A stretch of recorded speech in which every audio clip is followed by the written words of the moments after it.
আমার জীবনটার কষ্টের কোনো শেষ নেই ভাই। আমার কষ্টের কোনো শেষ নেই, যেদিক যে এদিক শুধু এর কষ্ট আর কষ্ট।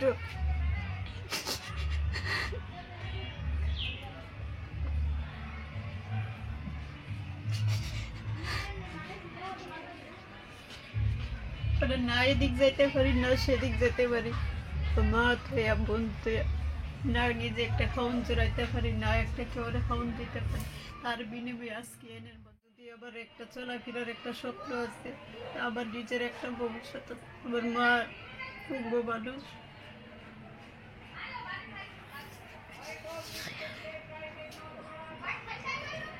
আচ্ছা আচ্ছা আচ্ছা, আপনার মাকে নিয়ে অনেক চিন্তায় আছেন নাকি? আমার মারি নিয়ে অনেক চিন্তা আছে, একটা ছোট বোন আছে। তো এরকম ওয়ালাইকুম, দেশ প্রবাসে যারা আমাদের ইউটিউব চ্যানেল দেখছেন সবাইকে প্রীতি শুভেচ্ছা জানিয়ে আজকের প্রতিবেদন শুরু করছি। তো দর্শক, দেখতে পাচ্ছেন সামনে এক বোন আমাদের মাঝে এসেছে, তার জীবনের গল্প শুনবো, তিনি কি বলতে চায়, তার বাস্তব জীবনের সত্য ঘটনার চেষ্টা করব। আসসালামু আলাইকুম। আসসালামু আলাইকুম। ওয়ালাইকুম আসসালাম, ভালো আছেন? আলহামদুলিল্লাহ ভালো, আপনি ভালো আছেন? জি, কি নাম বোন আপনার? আমার নাম হচ্ছে নাসিমা। নাসিমা, কত সুন্দর নাম। তো নাসিমা বোন, এই যে আপনি আমাদের প্রতিবেদনের মাঝে এসেছেন, বোন কি কারণে বলবেন? ভাই কি কারণে, আমার তো অনেক বাইক দুর্ঘটনা ঘটে, সেটা আমি আজকে প্রতিবেদনে আসতে হয়েছে। যেহেতু আমার মা অসুস্থ, হাত ভঙ্গ হয়ে রয়েছে, যে আমার ছোট একটা বোন আছে 8 বছরের, লেখাপড়া করাইতে পারি না, ওষুধ খাওয়াইতে পারি না, ঠিক মতো চিকিৎসা করতে পারি না। আমি এই দুর্ঘটনা সৌভাগ্য নিই। আমার বাবা নাই, ভাই নাই, আমি শুধু একটা দুটো বোন। আমার এই দুর্ঘটনা মারি নিয়ে অনেক চলাফেরা কষ্ট, আর বিনিময়ে একবার দূরে তালে খাই, আরেক দুবার না দূরে তালে আসতে। তো বোন নাসিমা বোন, আপনার বাবা মা কি হয়েছে একটু বলবেন? আমার বাবা টিউমার অপারেশনে মারা গেছে। আচ্ছা আচ্ছা, আর মা? মা পুঙ্গ, হাত চলাফেরা করতে পারে না, 2টা পাও প্যারালাইসিস। আচ্ছা আচ্ছা আচ্ছা, তো কয় ভাই বোন আপনারা? আমরা 2 বোন। 2 বোন। জি, আচ্ছা আচ্ছা, ছোট বোনটা 2 বছর বয়স হয়েছে বলতে আমার বাবা মারা গেছে। ও আচ্ছা আচ্ছা আচ্ছা।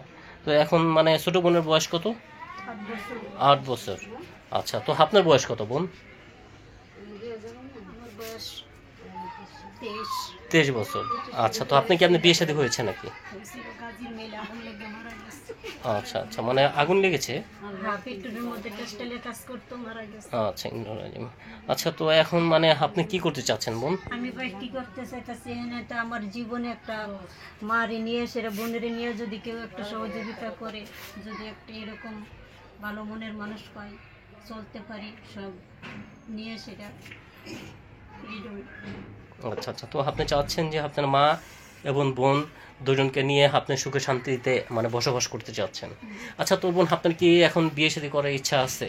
ইচ্ছা বলতে যেটা ভাই, এখানে যদি আমার যদি গ্রহণ করে, আমার বোন মা যদি চলার মতন যদি নিয়ে যায় চলতে পারি, সবাই যদি বরণ করে, তারপরে ভাই ইচ্ছে আছে। আচ্ছা আচ্ছা, তো আপনি বলতে চাচ্ছেন যে আপনার দায়িত্ব বহন করলে তাহলে আপনি বিয়ে করার ইচ্ছুক আছেন। জি, আচ্ছা, তো বর্তমান কোথায় আছেন আপনি? আমি বর্তমানে হবিগঞ্জ। আচ্ছা, হবিগঞ্জ থাকেন। আচ্ছা, হবিগঞ্জ কি এটা কি আপনার জন্মস্থান নাকি আপনার গ্রামের বাড়ি আছে আরো? না, জন্মস্থানে।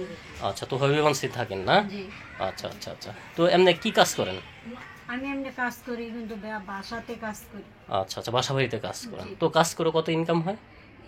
ইনকাম বলতে যেটা অনেক অনেক কম। অনেক এক কম। বাসায় কাজ করি, কিন্তু কোনো রকমে চলতে পারি না। আচ্ছা আচ্ছা আচ্ছা, না, অনেক মার কষ্ট ওষুধ- হয়। জি, মার ওষুধ দিতে পারি না, নিজে ঠিক মতো খাইতে পারি না। আচ্ছা আচ্ছা আচ্ছা, তো দর্শক দেখতে পাচ্ছেন সামনে এক বোন বসে আছে, তার অনেক কষ্ট, হাজবেন্ড মারা গেছে, বাবাও নেই, মানুষের বাসায় কাজ করে অনেক কষ্ট নিয়ে আমাদের মাঝে হাজির হয়েছে। যদি কোনো ভাই তার পাশে থাকতে চান, থাকতে পারেন, তো তিনি মানে অনেক কষ্ট নিয়ে আমাদের মাঝে হাজির হয়েছে। যদি দায়িত্ব নিয়ে বিয়ে শাদী করতে চান সেই ক্ষেত্রে তাও করতে পারেন। আচ্ছা, তো আমরা প্রত্যেকটি ভিডিওতে মোবাইল নাম্বার দিয়ে দিই, আপন নাম্বার দিয়ে দেবো। তো আপু, আপনার বাকি কষ্টের কথাগুলো বলেন। বাকি কষ্ট বেকার। তো বোন, আপনার এত কষ্ট মানে সব দিকেই কষ্ট, ঠিক না? আচ্ছা, যে বাসায় থাকেন বাইরে কি আপনাদের নিজস্ব নাকি ভাড়া মনে থাকেন? ভাড়া থাকেন? যে আচ্ছা আমার কোনো জায়গা বাড়ি ঘর কিছুই নেই। আচ্ছা, তো এমনি কি লেখাপড়া করেছেন? জি কি পর্যন্ত লেখাপড়া করেছেন? 6 পর্যন্ত। ক্লাস 6 পর্যন্ত লেখাপড়া করেছেন, তারপর লেখাপড়া হলো না কেন বোন? ভাই আমার বাপ নাই, আমি কিভাবে করবো? আমার মা অসুস্থ, আমার কেমনে করাইবো? আচ্ছা আচ্ছা, তো ইচ্ছে ছিল যে লেখাপড়া জি, করবেন? ইচ্ছা ছিল লেখাপড়া করবো, নিজে বোনটারও লেখাপড়া করবো, তা কোনোটাই করাইতে পারি না। বোনেরও লেখাপড়া করাইতার মতন ক্ষমতা নাই, নিজেও লেখাপড়ার মতন কোনো ক্ষমতা নাই। আচ্ছা আচ্ছা, মানে সব মিলে এলোমেলো হয়ে গেছে আপনার জীবন। আচ্ছা, তো এই যে বাসা বাড়িতে কাজ করেন অথবা চলার পথে অথবা বিয়ে শাদীর ক্ষেত্রে কি এখন কোনো প্রস্তাব আসে নাকি, মানে বিয়ে হয়েছে দিকে কোনো প্রস্তাব আসে না? না ভাই, প্রস্তাব আসে বলতে যে দেখেন আমার মার কাছে বললে আমার মা কই পালাম। আচ্ছা আচ্ছা, মানে মাকে নিয়ে অনেক টেনশনে পড়েছেন। মারে নিয়ে কই রাখমু, যেহেতু ভাই নেই, কার কাছে রাখমু, কই রাখমু, কি করার আছে? আচ্ছা আচ্ছা, তো মানে মাকে নিয়ে বিপদে আছেন। আর বিয়ের পরে কি আপনার কোনো সন্তান হয়েছে আপনার? জি না। আচ্ছা, তো সন্তান হয়নি নাকি ইচ্ছা করে নেন নাই? জি না। আচ্ছা, তো সন্তান হয়নি এটা কোনো সমস্যার কারণে নাকি এমনি নেন নাই? সমস্যার কারণে না, কোনো কিছু না, বিয়ের 4 মাস পরেই মারা গেছে। ও আচ্ছা আচ্ছা আচ্ছা আচ্ছা, মানে তার জন্য কোনো সন্তান নেওয়া হয়নি। জি না। আচ্ছা, তো বর্তমান তো আপনার বাবা অথবা ভাই নাকি বোন আছে না? বোন আছে, বোন, বাপ নাই। আচ্ছা, মানে আপনার মা এবং বোন দুজন দায়িত্ব নিয়ে যদি আপনার লাইফ পার্টনার কেউ হতে চায় তাহলে কি হতে পারবে? আলহামদুলিল্লাহ। মানে আপনি মেনে নেবেন না? জি আচ্ছা, তো আমরা প্রতিবেদন করে থাকি, প্রতিবেদন করে প্রত্যেককে ভিডিও মোবাইল নাম্বার দিয়ে দিই যে সরাসরি আপনাদের কাছে ফোন দিবে। এখানে আমাদের কোনো নাম্বার দেওয়া হয় না।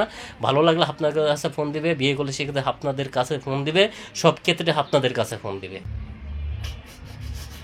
কি করবেন বোন, সবই তো ভাগ্য। কার ভাগ্য কখন কি হয় সেটা সৃষ্টিকর্তাই জানে, আর কেউ জানে না। কথা বুঝছেন? আপনার ভাগ্যে অপায় এমন হয়েছে, সামনে আরও ভালো হতে পারে, ঠিক না? ভাগ্যের উপরে সবাই নির্ভরশীল। আচ্ছা, তো কোনো ভাই যদি আপনাকে পছন্দ করে অথবা কথা বলে, আপনার মোবাইল নাম্বার, ঠিক আছে? মোবাইল নাম্বার কি মুখস্থ? এই যে গ্রামীণ ডে। কোনটা এটা? জি গ্রামীণ ডে। এই যে এটা না? জি হ্যাঁ জি জি আচ্ছা 03।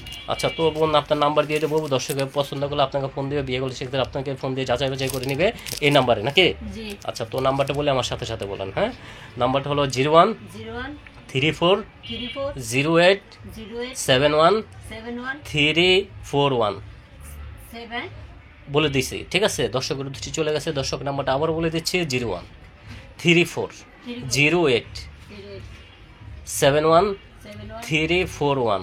341। এটা হলো আপনার নাম্বার। তো দর্শক, সঠিক নাম্বারটা দিয়ে দিছি। যদি ভালো লাগে, আপুর পাশে থাকতে চান তো হলে থাকতে পারেন। তিনি অনেক কষ্ট নিয়ে আমাদের মাঝে হাজির হয়েছে। তার জীবনের গল্প শুনলেন। তার মা ছাড়া তার পৃথিবীতে কেউই নেই, আর এক বোন আছে, হয়তো বিয়ে হয়েছিল, তার হাজবেন্ড মারা গেছে, সেই ক্ষেত্রে তার বাবাও নেই, তাই তিনি আমাদের প্রতিবেদনের মাঝে হাজির হয়েছে। যদি ভালো লাগে, আবারও বললাম যে তার পাশে থাকতে চান অথবা তার লাইফ পার্টনার হতে চান, সো তাকে সরাসরি তাকে ফোন দিবেন। আর যদি বিয়ে করেছেন সেক্ষেত্রে তাকে ফোন দিবেন। তো আপু, আপনি ভালো থাকেন। তো দর্শক, আপনারা তার মানে জীবনের গল্প শুনলেন। যদি আবার কোন দেখা হয়, বাকি জীবনের গল্প শুনলেন। সবাই ভালো থাকেন, সুস্থ থাকেন। আসসালামু আলাইকুম ওয়া রাহমাতুল্লাহি ওয়া বারাকাতুহু।